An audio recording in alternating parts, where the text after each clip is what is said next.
To all my friends, I hope this recording finds you well.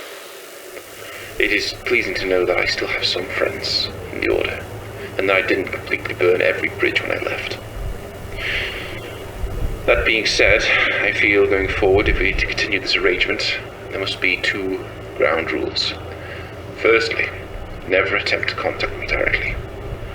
I still believe there are those who are hunting me within the Order, and if they suspect you of communications with me, I have no doubt they will shoot you on sight.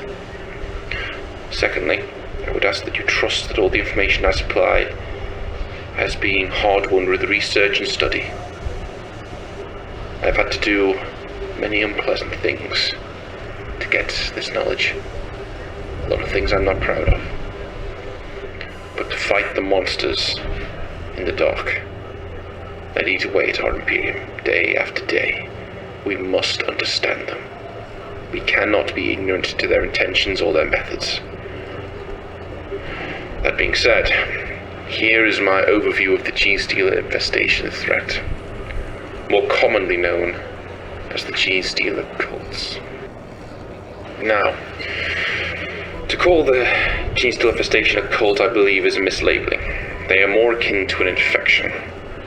Each and every one of these creatures is driven by a biological imperative. Hide, reproduce, infiltrate, overthrow. And if left unchecked, these infestations can spell the death of an entire world or Emperor forbid even system. And they always start the same way, with a single Genestealer organism. Now, Genestealers require little introduction. They are infamous throughout the Imperium, and rightly so. Any creature that can tear through Terminator plate should be rightly feared. However, it's not their killing potential in the melee that makes these creatures so dangerous. They have the ability to subdue and infect other species throughout the galaxy with their own DNA, twisting them into Genestealer hybrids and beginning the cult. Now, when a Genestealer reaches a populated area, it will always follow the same cycle. It will first go into hiding, seeking the forgotten places of the world to make its nest. Then, when it is absolutely sure the risk of being detected is minimal, it will hunt for its first victims, those it can secretly abduct and implant with its vile DNA.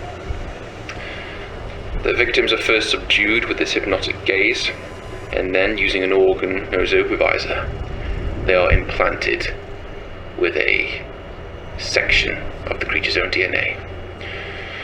The unfortunate victim at this point is beyond saving. Their DNA is forever altered, and their mind forever twisted. They will view this creature not as the abomination it is, but as a figure of reverence and worship. This is the first cultist. This cycle will repeat until the Genestealer has acquired, for want of a better word, its initial breeding stock. These first cultists will then produce offspring. These monstrosities will grow to become the first generation of Genestealer cult hybrids, and they will share much with their Genestealer sire. They will have enlarged craniums, multiple limbs, razor-sharp rending claws, and needle-like teeth. They will be vicious, close-quarter combatants. However, they will remain hidden, often alongside their Genestealer sire, for they cannot pass as human, not in any righteous Emperor-fearing society. So, these creatures will remain in the dark, and they too will start a new breeding cycle, with those newly hypnotized victims for the cult or existing members. And thus, the second generation of Genestealer cultists will be born. Now, the second generation of Genestealer cult hybrids will start to exhibit traits of that of their human parents, in their eyes, their mouths. However, they are still multi-limbed monstrosities, and unable to pass for human in any emperor-fearing society. So, the cult will put them to work in the infrastructure of that particular world, whether it be mining, heavy industry, it doesn't matter. These creatures will be put to work to further the goals of the cult, and they will be effective, hard-working, diligent, driven by that biological imperative. They will be able to wield heavy tools on their own, where it would normally take 2 fully grown men. They are strong and fast and not to be underestimated in a melee. These creatures, again, will start to breed, producing the 3rd generation of Genestealer cult hybrids.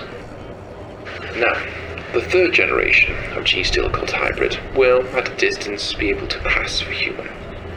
They will never be put into a position where they have to try and blend into normal society. No, they will lurk in the forgotten places of hive worlds and manufactorums, where mutants and abhumans are common, and thus they will not be challenged. They will often sport a purple hue to their skin, have ridged foreheads, and a vestigial 3rd limb, which they will keep hidden under their clothes. And the cycle will continue when these creatures breed, producing the 4th generation of Genestealer cult hybrids. The 4th generation can pass for human completely. They will intermingle with regular humans, take part in normal day-to-day activities. Work, worship, they will blend into society perfectly. And then when these creatures breed, the end of the cycle is reached, for they will produce not another abhorrent human Genestealer hybrid, but their children, their offspring, will be pure strain Genestealers. And the cycle will begin anew. This cycle will repeat, and as the cult's numbers swell, they will begin to infiltrate every aspect of that society, from industry, infrastructure, defense, even government. They will spread their insidious influence until the time is right. Now, a Genestealer cult will only reveal its true nature in one of 3 scenarios, according to my research.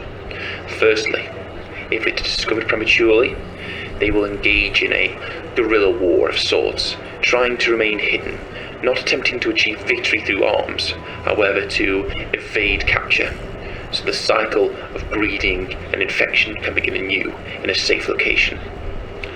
2. If the cult has outgrown its surroundings, the hybrids will boil out of hiding in a tide of claws and teeth, often overrunning their victims before the truth can be broadcast to other settlements or off-world.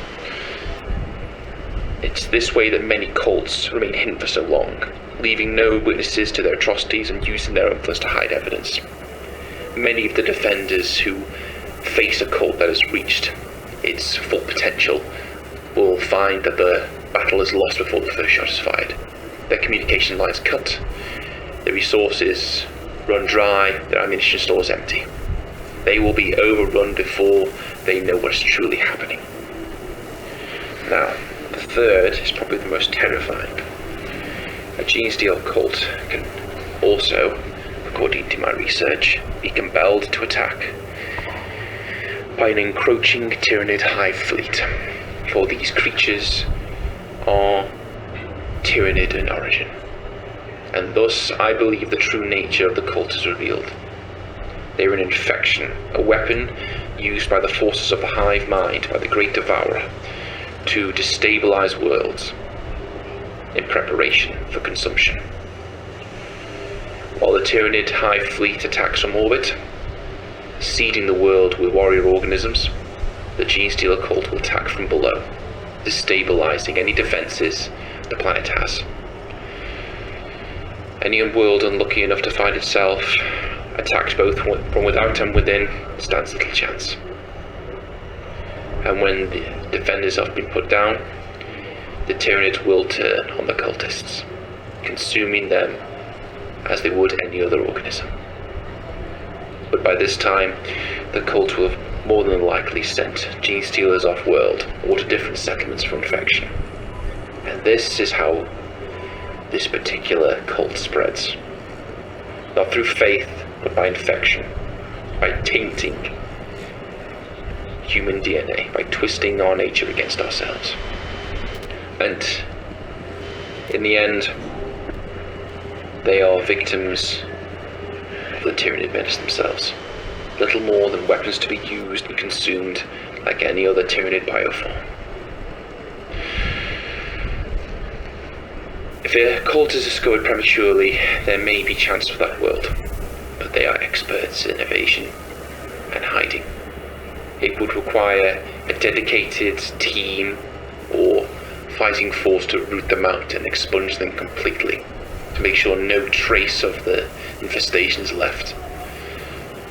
However, the sad truth of the matter is, by the time the cult is found out, it is already too late.